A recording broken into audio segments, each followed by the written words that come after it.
Jusqu'à 9h, Good Morning Business. Et à 7h20, nous recevons Stéphane Bénichou, associé du cabinet In The Boardroom. Bonjour. On parle de cette actualité, l'OL qui est en négociation exclusive avec l'homme d'affaires américain John Textor, qui devrait devenir le nouvel actionnaire majoritaire du club de Jean-Michel Aulas. Il est déjà propriétaire d'équipes au Brésil, en Belgique, en Angleterre. Et avec vous, on voit cette tendance, cette évolution des pratiques des clubs européens qui se tournent de plus en plus comme ça vers des groupes américains. Oui, en effet, on a vu plusieurs clubs passer sous contrôle américain ces derniers mois. Depuis la vente du Red Star en mai, on a vu Chelsea passer sous contrôle américain, le Milan assez récemment et maintenant bientôt l'OL.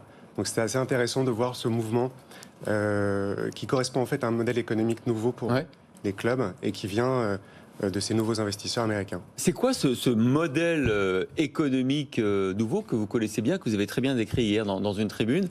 C'est quoi la singularité, la particularité de ce modèle, ce football, ce business football américain? Les clubs européens, se sont construits sur une verticale autour du joueur. Les résultats sportifs se déclinent en résultats ensuite sur le merchandising, le trading de joueurs, la billetterie ou en droit télé. Résultat, ils perdent de l'argent. Résultat, la plupart perdent de l'argent, et absolument. Et c'est un modèle qui s'est construit par la tradition, on va dire. Les Américains qui arrivent dans ce modèle économique viennent d'un monde, aux États-Unis, où le sport et l'entertainment, le show, se mêlent plus, et où le sport est considéré comme un business qui doit être rentable et efficace, efficient comme un autre. Et donc, ils développent un modèle qui est plus horizontal et qui repense aux clients, c'est-à-dire aux spectateurs.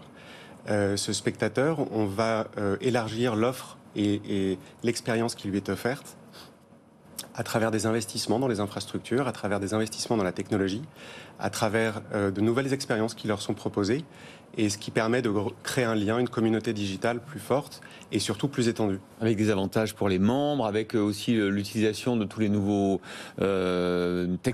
technologies, comme par exemple les NFT, les avatars, etc. C'est la conception, en fait, vous le disiez, sur un modèle horizontal de l'expérience, non pas du joueur, mais du spectateur. Et ces deux modèles se complètent. C'est-à-dire que sans les résultats sportifs, évidemment, il n'y a pas de sujet pour l'expérience client. Bien sûr. Mais ce qui compte, c'est d'avoir ces deux approches et surtout de replacer le spectateur, le fan, qui est quand même celui qui consomme, entre guillemets, l'expérience, au centre des préoccupations. C'est une pratique qui est assez récente, vous l'avez dit, on l'a vu ces derniers mois, mais plus ou moins ça date de 2018 environ. Est-ce qu'on a vu des résultats déjà dans nos clubs européens, des résultats positifs sur le rendement ? Alors pas encore, parce que comme dans toute industrie, les investissements mettent du temps à se mettre en place, et puis il y a eu le Covid au milieu. Oui. Donc c'est une nouvelle approche. Le succès, on le voit plutôt du côté des États-Unis. Alors certes, les règles sont différentes, les contraintes sont différentes aux États-Unis, mais on peut s'attendre à ce qu'il y ait des impacts positifs dans les prochaines années, et espérons-le avant les Jeux Olympiques de 2024. En tout cas, on le disait, effectivement, cette actualité forte. Hier soir, ce communiqué qui confirme effectivement que l'américain Eagle Football, donc propriété de l'homme d'affaires américain John Textor, va lancer une OPA sur les actions de l'OL, qui était donc en bourse. Il va quasiment avoir l'intégralité du capital, 88% au départ, avec Jean-Michel Aulas, qui restera quand même le président du club, et qui va rentrer d'ailleurs dans le groupe américain. Ça veut dire quoi, et pour l'OL et pour Jean-Michel Aulas? Alors, d'abord, je ne suis pas un expert de l'OL ou du secteur du football. Je m'appuie plus sur les aspects transactionnels de l'opération.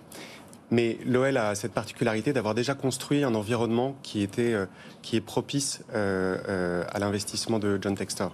L'OL a ses infrastructures, il y a la LDLC Arena, il y a l'OL Valley, qui rassemble déjà d'autres sports et d'autres équipes autour du projet de l'OL. Donc je trouve intéressant que Jean-Michel Aulas rejoigne le groupe américain pour apporter, on va dire, sa vision et sa façon de faire, espérons-le à la française, pour apporter une nouvelle touche à l'expérience client qui sera proposée à tous ces clubs. Bon, il fait sans doute une bonne affaire, hein, John Textor, parce que j'ai vu qu'il rachetait 3 € l'action. Je rappelle que ça avait, dans mon souvenir, quand c'était introduit, c'était pas loin de 20 € ou 21 €. Et surtout, le cours a beaucoup monté ces derniers mois. Ouais, a remonté, mais après. Remonté, ouais. Ouais, bon, à suivre, bien évidemment. Merci beaucoup, Stéphane Bénichou. Merci. Associé du cabinet In the Boardroom, d'avoir décrypté pour nous ce business du football.